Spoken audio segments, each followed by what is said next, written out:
Today you're going to learn everything you need to know about HTTP versus HTTPS.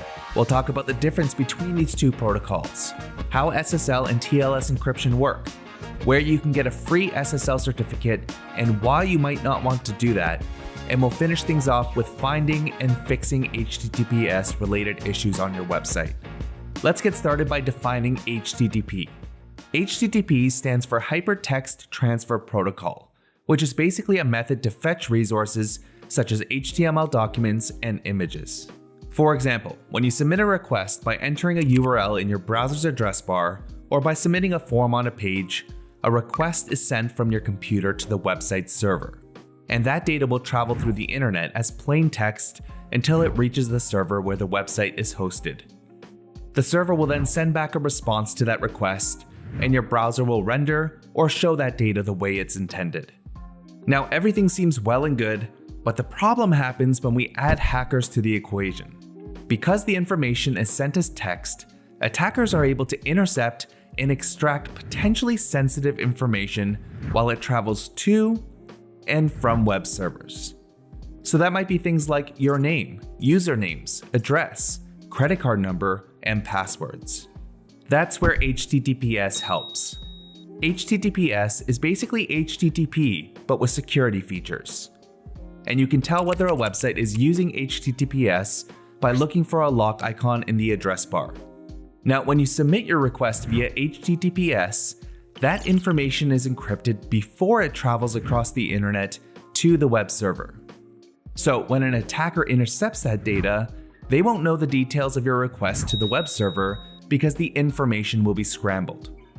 And they also won't know the response that the web server sends back because that too is encrypted.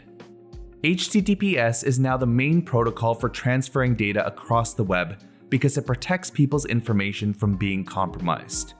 In fact, HTTPS is so important for keeping web users safe that Google made it a ranking signal in 2014. And more recently, it's been categorized under their page experience signals, which are used for ranking web pages. Now, if this was tough to understand, it may be easier to envision sending a package through the mail. When you drop off a package at the post office, technically, anyone can open your package, steal the contents, or tamper with them. This is like HTTP. Now let's rewind. Let's say that your package contents are enclosed in an indestructible safe.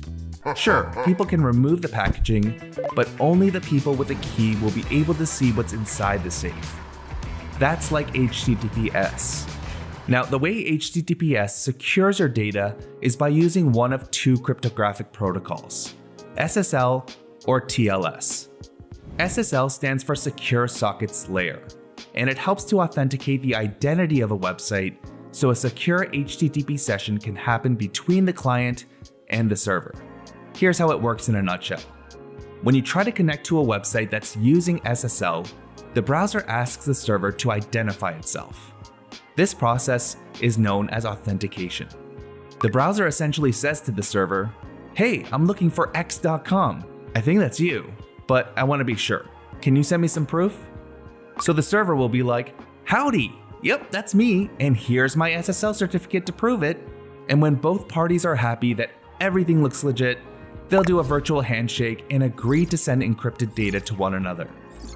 Now, TLS is the second cryptographic protocol. TLS stands for Transport Layer Security, and it's actually the successor of SSL. It follows the same principles in authentication and encryption and is today's current security standard.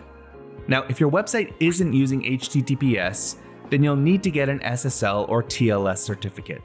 And while basically anyone can issue a certificate, only publicly traded CAs or certificate authorities are supported by browsers. So let's talk about how to get a free SSL certificate and also discuss why you might want to pay for one instead. So there are 3 different types of certificates you can get. The first is a Domain Validation Certificate, or DV.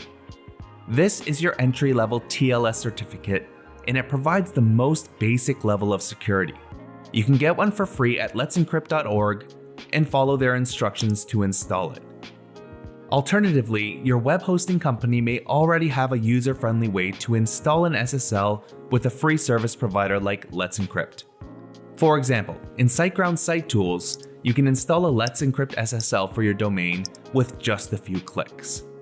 DV certificates are usually fine for most sites, especially if you're running a blog, affiliate site, or if you're a local service provider. Now, if you want to have more security and better identification, then you'll have to look to the other two types of certificates, which are organization validation and extended validation, the latter having a more rigorous verification process. You can purchase these through various sites, so shop around if you need one. Alright, now let's talk about handling HTTPS issues because they are common. If you started your site on HTTPS, then you shouldn't have anything to worry about. But chances are we didn't all start there, meaning there could potentially be pages across your site that are still using unsecure HTTP. In fact, even Amazon, the world's largest e-commerce site, has an entire subdomain that's still using HTTP. Now, there are numerous ways to check for HTTPS issues. One quick thing you can do is see if Google knows about any of your unsecure URLs. To do that, go to Google and search for site:/yourdomain.com and then add -in_URL:/HTTPS. If there are no results, then you're all good on this front. But if you're seeing results like this, then you'll have to visit each page and add redirects or canonicalize as needed. In the case of Amazon's development center for Romania, there is indeed an issue. Now, if we go back to the SERP and click on another result, you'll see that it automatically redirects to the secure version. And that's because this query isn't about finding unsecure pages that are indexed in Google. It just means that Google knows that these pages were once unsecure, so you may get some false positives. So to avoid wasting time, the best way to find all HTTPS related issues is to run a website audit. And you can do that in Ahrefs Site Audit with a paid or free Webmaster Tools account. After you've run the crawl, head over to the All Issues report and you'll see a complete list of SEO issues we found on your site and the number of affected pages.